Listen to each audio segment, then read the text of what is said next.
All right, today we're diving deep into the film Joker, and right off the bat, let's just forget everything you think you know about comic book movies, because we're not going to talk about it that way. We're going to break this film down for what it really is, a pretty chilling psychological study, and honestly, a stark commentary on our society. So let's get one thing straight about this film. It completely throws that traditional hero versus villain playbook out the window. You know, the whole good versus evil thing. Nope. At its very core, Joker is this really sharp and, let's be honest, uncomfortable look at a society that, well, it might just be creating its own monsters. And really, this is the big question, isn't it? This is what we're going to try and unpack together. We're going to follow the slow, and I mean painful, journey of a guy named Arthur Fleck. We're going to watch how he goes from this to becoming the terrifying symbol that is the Joker. Okay, so first up, we got to talk about more than just the villain. We need to look at Gotham as a mirror of society. See, to get Arthur, you first have to get the world he's living in.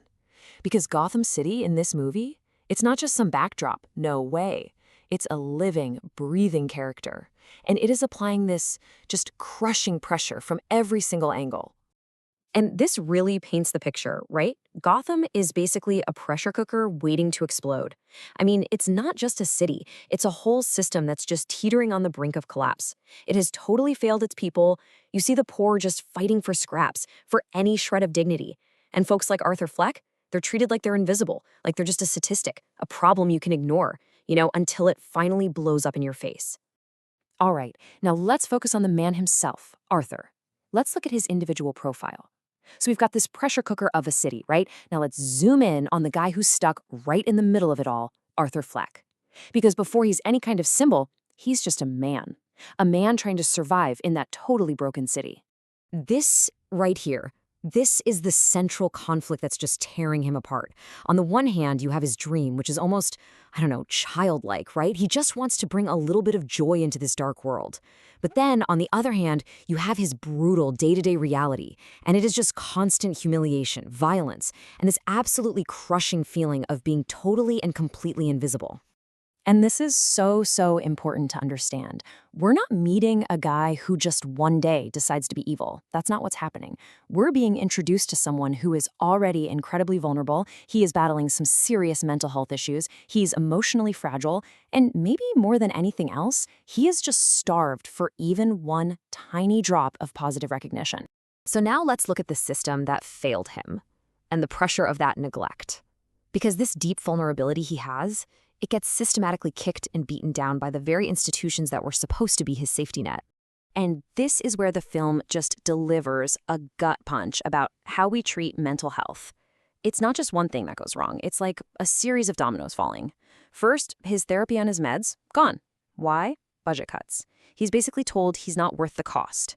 And then he's just left, completely abandoned with zero professional help, all alone with the chaos that's just building and building inside his head. So now we get to the birth of the Joker, the transformation. Think about it. With absolutely no support system left, no therapy, no medicine, and it feels like zero hope, Arthur is pushed right up to the edge. This is where it all really starts to change.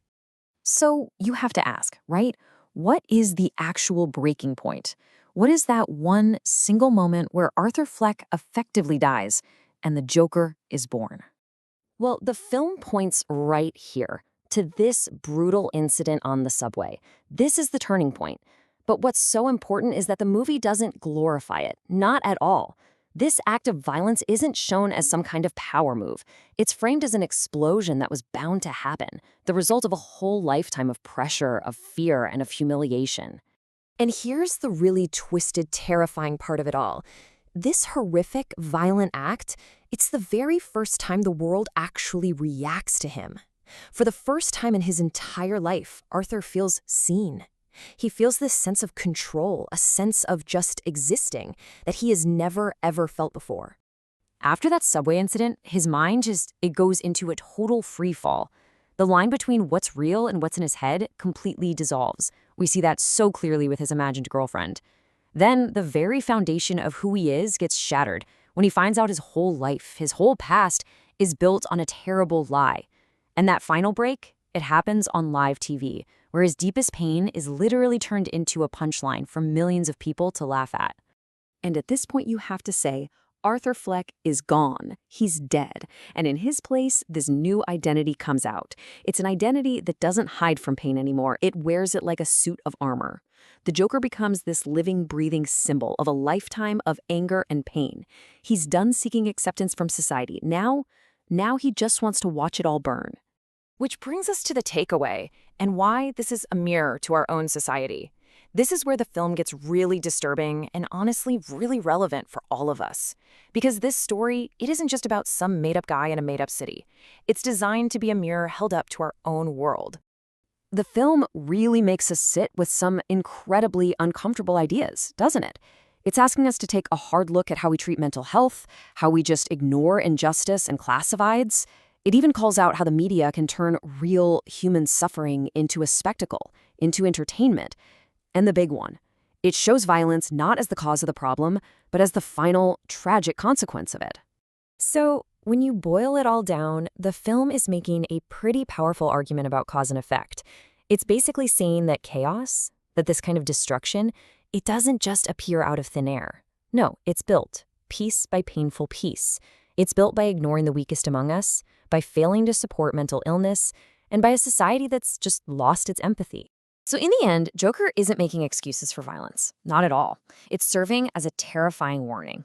And it leaves us with this final, really provocative question.